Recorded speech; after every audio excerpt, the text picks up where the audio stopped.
Deliver at All Costs is a fun action open world game that's set in the 1950s where you're a crazy delivery driver trying to make crazy deliveries. So when we made the initial prototype of the game, we had a bunch of destructible props and objects like that. And we found that to be a really fun gameplay element. So we wanted to see how far can we go with this? How can we turn this into something much bigger? That's sort of how we decided to add the destruction that we have now in the game. So everything is destructible except for store objects, and of course you can't drive into a mountain and expect it to get destructed. So the destructibility aspects of our game, everything needs to be set up for destruction. And this forces us to really plan ahead when it comes to everything from, how we model buildings to how we set them up in the game engine. And it's really a custom job on each building where we tweak values from,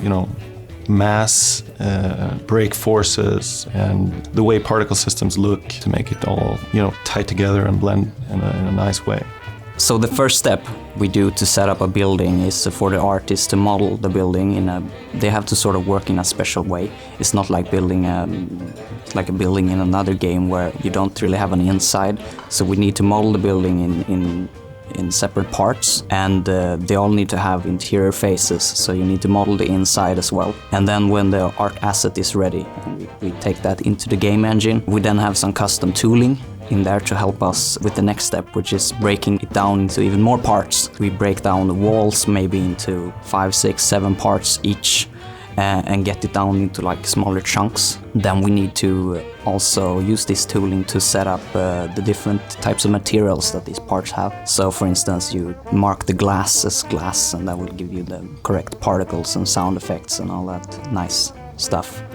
And when that's all done, we need to start getting the right feel to the building.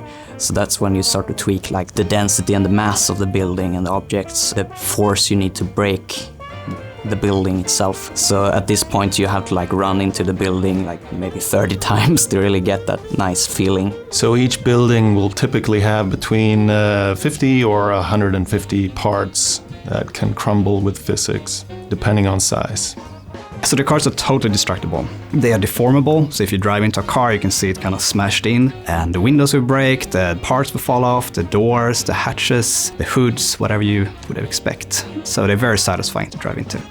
And Deliver at All Costs, each material has a different behavior. So we have tags for, stone or brick and glass and wood and stuff like that. And then we also have different behaviors for certain specific assets, or objects such as, a gas tank would implode. Tents will fall together with a cloth simulation, and electrical poles will snap and, go and stuff like that. We had many discussions about the level of interactivity we could have with these destructible buildings, because it's quite difficult to get something that is interactable and also breaks apart into 100 parts. We sort of felt like we need to do something interesting, so we made it so that you can actually climb and walk on the buildings, which is quite interesting. So we had to make some systems and things to support this.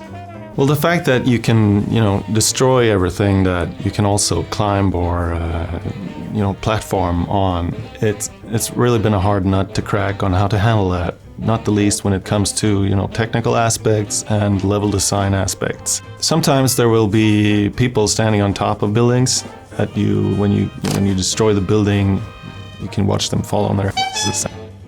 You could actually end up destroying a building that you would need to be able to traverse in certain side quests. However, when it comes to main missions and missions related to story, there are no risks of, setting you up to block yourself from progressing. So there's 2 things you can do. You can go around, you can kick, which sounds kind of basic, but it's very fun. You can go around and you can kick, for example, if there's debris or if there's a beach ball. And I know there are some people at Konami that spend hours and hours just running around kicking things, so it's very fun. And you can also shove. So for example, if you see a civilian and you think that guy is having too good of a day, you can go and you can shove him. So that's very fun. You can spend a lot of time doing that.